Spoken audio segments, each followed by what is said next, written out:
Assalamualaikum warahmatullahi wabarakatuh.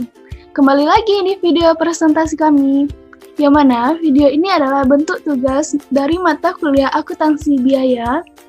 Di sini kami akan membahas konsep akuntansi biaya kontemporer, yang mana pada bagian 3 itu kami akan membahas standar costing. Kami dari kelompok 5 yang beranggotakan Rahma Fitri Yuniar dengan BP 1901071037, Dian Purnamaningsih dengan BP 1901071040, Pratiwi Rahmi Juwita dengan BP 1901072001, Anissa Kartungada dengan BP 1901072044. Selamat menyaksikan video kami. Pertama yaitu standar costing. Standar costing adalah biaya yang ditentukan di muka yang merupakan jumlah biaya yang seharusnya untuk membuat satu satuan produk atau untuk membiayai kegiatan tertentu dengan asumsi kondisi ekonomi efisien dan faktor-faktor lain dalam keadaan normal. Selanjutnya, kegunaan standar costing. Kegunaan standar costing yang pertama yaitu perencanaan dan penyusunan anggaran. 2. Pembuatan keputusan tentang harga jual produk, strategi, pengembangan produk, dan lain sebagainya. 3. Pengendalian biaya. 4. Meninggalkan hasil pelaksanaan. 5. Meningkatkan kesadaran akan pentingnya penghematan biaya. 6. Menerapkan manajemen by objective atau disingkat MBO. 7. Membebankan biaya yang telah dikeluarkan ke produk selesai dan persediaan produk dalam proses. 8. Menekankan biaya administrasi dengan menyederhanakan prosedur akuntansi. 9. Meyakinkan laporan biaya dengan cepat. Selanjutnya, hubungan antara standar costing dan anggaran. Hubungannya pertama yaitu tidak semua anggaran disusun atas dasar biaya standar. Yang kedua, anggaran adalah menyatakan besarnya biaya yang diharapkan, sedangkan biaya standar biaya yang seharusnya dicapai oleh pelaksana. Yang ketiga, anggaran lebih cenderung merupakan batas-batas biaya yang tidak boleh dilampaui, sedangkan biaya standar adalah mengutamakan tingkatan biaya yang harus bisa ditekankan atau dikurangi agar prestasi pelaksana dinilai dengan baik. Yang keempat, anggaran pada umumnya disusun untuk setiap bagian di dalam perusahaan, baik yang berhubungan dengan fungsi produksi, fungsi pemasaran, maupun fungsi administrasi dan umum. Sedangkan biaya standar pada umumnya disusun untuk biaya produksi saja. Yang kelima, selisih biaya yang ditimbulkan dari biaya standar akan diinvestigasikan atau diperiksa penyebabnya dengan teliti. Sedangkan anggaran yang tidak didasarkan biaya standar yang hanya menekankan pada penghematan biaya dibanding anggaran, selisih umumnya tidak diinvestigasi lebih lanjut. Selanjutnya, jenis-jenis standar costing. Yang pertama, standar kapasitas teoritis. Standar ini mendasar kepada kemampuan produksi suatu departemen atau pabrik pada kecepatan penuh tanpa berhenti.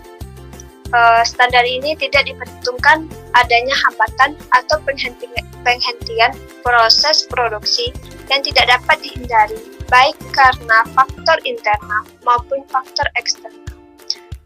Standar ini seringkali disebut sebagai standar pada kapasitas penuh atau 100%. Dan jarang dipakai karena tidak mungkin dicapai. Yang kedua, standar kapasitas praktis. Standar ini merupakan salah satu konsep pendekatan jangka panjang yang didasarkan kepada tingkatan produksi teoritis dikurangi dengan hambatan-hambatan yang tidak bisa dihindari karena faktor internal. Yang ketiga, standar kapasitas normal. Standar ini juga merupakan konsep pendekatan jangka panjang, di mana standar kegiatan produksi dihitung dari standar kegiatan teoritis, dikurangi hambatan-hambatan internal dan eksternal. Yang keempat, standar kapasitas yang diharapkan. Standar ini menggunakan pendekatan jangka pendek. Biasanya, tingkat produksi yang diharapkan dipengaruhi oleh ramalan penjualan pada periode akuntansi yang akan datang dan perubahan persediaan produk yang dikehendaki. Konsep target costing. Sebelumnya saya akan menjelaskan apa itu target costing. Target costing atau target biaya yaitu metode penentuan biaya produksi di mana perusahaan terlebih dahulu menentukan biaya produksi yang harus dikeluarkan berdasarkan harga kompetitif dan dengan demikian perusahaan memperoleh laba yang diharapkan. Target biaya yaitu harga jual dikurang laba yang diharapkan. Konsepnya yang pertama yaitu memperoleh target cost dari perencanaan laba. Yang maksudnya di sini, target cost berasal dari penjualan dan target profit. Tidak ada pemakaian pada target cost berasal dari manajemen yang lebih rendah dalam metode ini yang digolongkan sebagai metode atas ke bawah. Yang kedua, memperoleh target cost dari perencanaan teknik. Maksudnya di sini yaitu para insinyur memperkirakan target cost bergantung pada keahlian atau pengalaman saat ini dan ketersediaan sarana produksi. Metode ini dapat digolongkan sebagai metode bawah ke atas.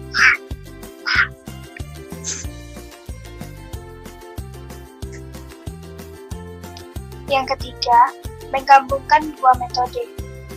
Maksudnya, manajemen tertinggi tahu tentang target profit, tapi sejak kerjasama karyawan dibutuhkan untuk membuat penetapan target cost bekerja, para ahli mengenai penetapan target cost percaya bahwa kombinasi metode atas ke bawah dan bawah ke atas adalah metode terbaik untuk digunakan. Terdapat dua alasan mengapa target costing sebaiknya digunakan perusahaan di dalam situasi pasar yang sangat kompetitif, yaitu perusahaan tidak dapat menentukan dan mengendalikan harga jual produknya secara sepihak dan sebagian besar biaya produk ditentukan pada tahap desain. Konsep Kaizen Costing. Sebelumnya saya akan menjelaskan yaitu Kaizen Costing. Kaizen Costing merupakan sistem akuntansi biaya yang secara efektif dapat digunakan oleh manajemen di dalam mengelola biaya pada tahap produksi produk. Jadi, Kaizen Costing digunakan untuk menjamin terlaksananya improvement berkelanjutan sejak saat produk selesai didesain dan dikembangkan sampai saat produk dihentikan produksinya sebagai discontinue produk. Konsep penetapan biaya Kaizen digolongkan menjadi dua jenis. Yang pertama yaitu aktivitas-aktivitas yang diimplementasikan pada kinerja sesungguhnya Kaizen jika terjadi perbedaan antara biaya sesungguhnya dan biaya target cukup besar setelah produk baru diproduksi selama 3 bulan. Yang kedua yaitu aktivitas-aktivitas lainnya yang diimplementasikan secara berkesinambungan setiap periode untuk mengurangi perbedaan antara laba target dan laba taksiran. Dan demikian untuk mencapai biaya yang diperkenankan. Selanjutnya perbedaan target costing, standar costing, dan Kaizen costing. Biaya target lebih kecil dari biaya yang dapat dicapai sekarang, yang didasarkan atas proses dan teknologi standar. Standar berperan sebagai benchmark atau ukuran perbandingan yang mengukur tambahan kemajuan dalam proses pencapaian biaya target. Perbedaannya yang di biaya target yaitu menunjukkan standar penggerak pasar, yaitu harga pasar kompetitif dikurang dengan markup yang diinginkan, yaitu biaya yang diperkenankan.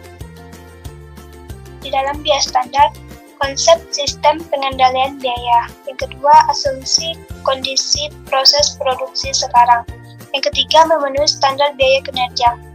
Yang keempat, standar ditetapkan secara tahunan atau setengah tahunan. Yang kelima, analisis varians, biaya mencakup biaya standar dan biaya aktual. Selanjutnya yaitu perbedaan pada Kaizen costing. Yang pertama yaitu konsep sistem pengurangan biaya.